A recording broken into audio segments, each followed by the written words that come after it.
సభకు నమస్కారం అండి. ఒక మహోన్నత వ్యక్తి రామోజీరావు గారి సంస్కరణ సభకి నన్ను ఆహ్వానించినటువంటి గౌరవనీయులు చంద్రబాబు నాయుడు గారు, పవన్ కళ్యాణ్ గారికి నా హృదయపూర్వక కృతజ్ఞతలు తెలుపుకుంటున్నాను. నాకు సంగీత దర్శకుడిగా జన్మనిచ్చిన రామోజీరావు గారు, ఆయనతో నేను గడిపిన క్షణాలు చాలా ఎక్కువ ఉన్నాయి. అందుకు నేను చాలా అదృష్టంగా భావిస్తుంటాను. ఆ క్షణాల నుంచి నేను నేర్చుకున్న విలువైన విషయాలు ఎన్నో ఉన్నాయి. వాటిలో మచ్చుకు ఒకటి ఏంటంటే,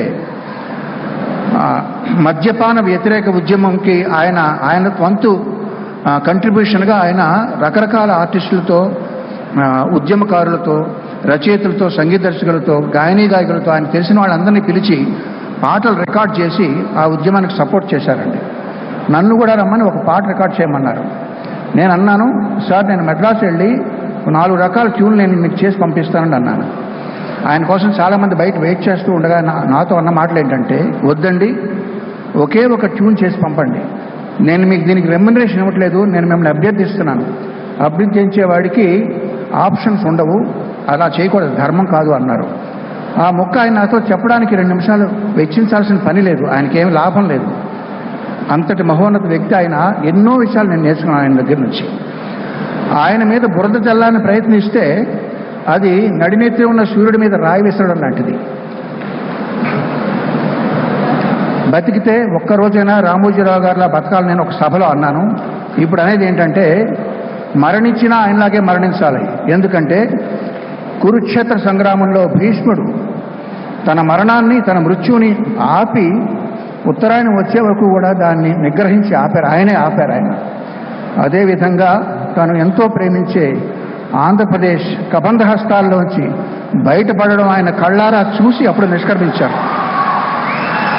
అంచేత మరణించినా ఆయనలాగే మరణించాలి. ఆయన ఫోటో మా పూజ గదిలో ఉంటుందండి. ఎందుకంటే ఆయన దేవుణ్ణి నమ్మరు. దేవుణ్ణి నమ్మని రామోజీరావు గారి ఫోటో దేవుడు ఉండాల్సిన చోట మా ఇంట్లో ఉంటుంది. ఎంతోమంది జీవితాల్లో వెలుగులు నింపిన ఆయన స్ఫూర్తి నా గుండెలో చిరకాలం ఉంటుంది, బ్రతికినంత వరకు. ధన్యవాదాలు.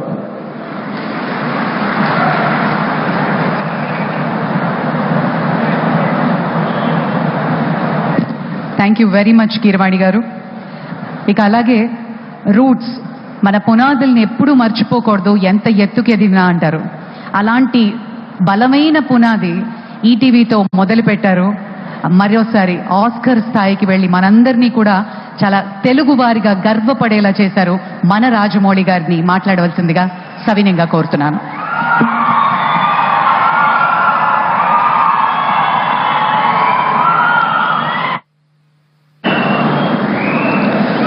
అందరికీ నమస్కారం అండి. రామోజీరావు గారు ఎన్ని శిఖరాలు అధిరోహించారు. ఆయన అధిరోహించడమే కాకుండా ఆయనతో పాటు ఎంతమందిని చేతులు పట్టుకుని ముందుకు తీసుకెళ్లారు, పైకి తీసుకెళ్లారు. రాష్ట్ర ప్రజల కోసం ఎంత చేశారు అన్నది ఇప్పటి వరకు నా ముందు మాట్లాడిన వక్తలందరూ చెప్పారు. ఆడియో, వీడియో, విజువల్లో కూడా చూసాం. తర్వాత కూడా ఇంకా చెప్పబోతారు. అంతకన్నా నేను ఎక్కువ చెప్పగలను అనుకోవట్లేదండి, అంత సాహసం చేయట్లేదు. ఒకటే అడుగుతున్నా అండి, అంత చేసిన రామోజీరావు గారికి మనం తిరిగి ఏం చేయగలం? 100% అండి. ఆంధ్రప్రదేశ్ రాష్ట్ర ప్రభుత్వాన్ని, తెలంగాణ రాష్ట్ర ప్రభుత్వాన్ని, కేంద్ర ప్రభుత్వాన్ని కూడా రిక్వెస్ట్ చేస్తున్నాను ఈ వేదిక మీద నుంచి, రామోజీరావు గారికి భారతరత్న ప్రదానం చేయడం సముచితం, సబబు. నమస్కారం అండి. Thank you.